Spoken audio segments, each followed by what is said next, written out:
So when you refocused your efforts on your cleaning business, you mentioned wanting to win more recurring work.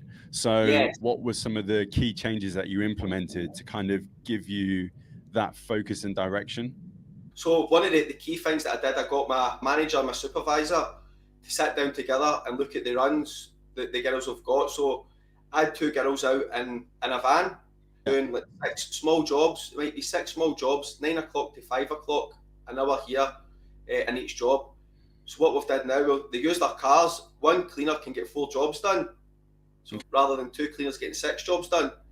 So we structured it a bit better. I got a marketing campaign. I spoke to a ads man and he's doing well for us. We're getting a lot of leads in. I changed my sales pitch, the way I speak to clients. I learned how to speak to clients when I'm going out to quote jobs and stuff like that. And a bit of networking and things, getting myself out there.